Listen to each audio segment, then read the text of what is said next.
के बारे में सिर्फ रोहित और अरमान ही जानते हैं।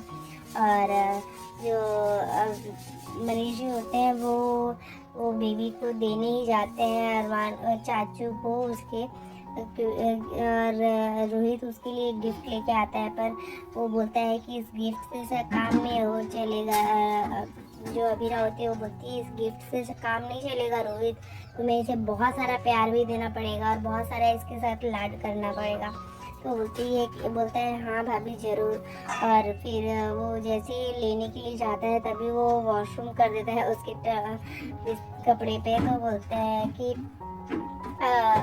अरमान लो ये तो अब इसके पापा के हाथ में जाएगा। और जैसे ही रोहित अपना हाथ फैलाया रहता है तो वो अरमान के हाथ में दे देते हैं। तो रोहित को बहुत हर्ट होता है, मतलब उसको ऐसा लगता है कि मतलब अपने बेटे को भी उसको गोद में लेने के लिए अब उसको कितना मतलब तकलीफ हो रही होगी कि वो अपने बेटे को भी अपनी गोद में नहीं उठा पाया। और अरमान को ये देख के बहुत दुख होता है कि उसका ही बेटा है वो नहीं ले पा रहा है।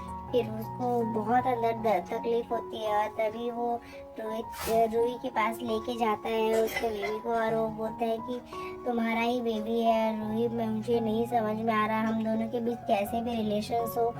राज मैं बहुत ही गिल्ट में हूँ और मैं कितना स्वार्थी हो चुका हूँ कि मैंने तुम्हारे बेबी को, और मेरे को पता नहीं कि रोहित ने क्यों ऐसा किया, क्या सोच कर किया, पर ये कितना कैसा बेबी है ये कि बिल्कुल इसकी डेस्टिनी मेरी तरह है। मैं भी बचपन में मेरे को जन्म किसी और ने दिया, पाला किसी और ने, तो ये सोच के वो फिर थोड़ा मतलब उसको बहुत तकलीफ होती रहती है और वो रूही को ऐसा बोलता रहता है।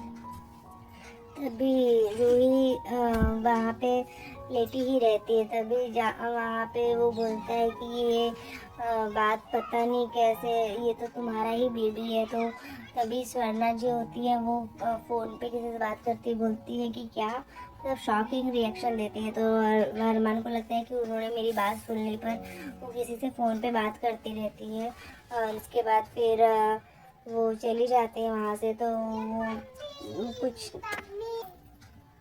नहीं बोलता है, फिर वो वहाँ से चला जाता है। और दूसरी तरफ हम देखते हैं कि अबीरा को एक सपना आता है, बुरा सपना, कि वो अपने बेबी को ही टच नहीं कर पा रही है, उसका डोर बंद हो गया है। तो अरमान उसको बोलता है कि ये सब ऐसा थोड़ा होता है कि अभी कच्ची नींद होती है ना तुम्हारी, तुम परेशान हो, तो फिर इस वजह से वो लोग थोड़े परेशान तो रहते ही हैं। और अरमान जो है वो छुपाया रहता है उससे कुछ बात, तो जिसकी वजह से अबीरा को तो एहसास होता है कि अरमान उससे कुछ छुपा तो रहा है, क्योंकि अरमान इतना खोया खोया सा रहता है जिसकी वजह से अबीरा को शक हो जाता है। तो आज के एपिसोड में बस इतना ही है फ्रेंड्स। नेक्स्ट एपिसोड में हम देखने वाले हैं कि जो अरमान होता है वो अचानक से भड़क उठता है सारे परिवार के ऊपर कि एक बाप ने अपना बेटा खोया हुआ है, उसको हर केस से निकलने में थोड़ा टाइम लगता है, वक्त लगता है, तुम लोग ऐसे क्यों उसके ऊपर अटैक कर रहे हो। तो देखते हैं नेक्स्ट एपिसोड में क्या होता है। तब तक के लिए bye bye, take care, Radhe Radhe.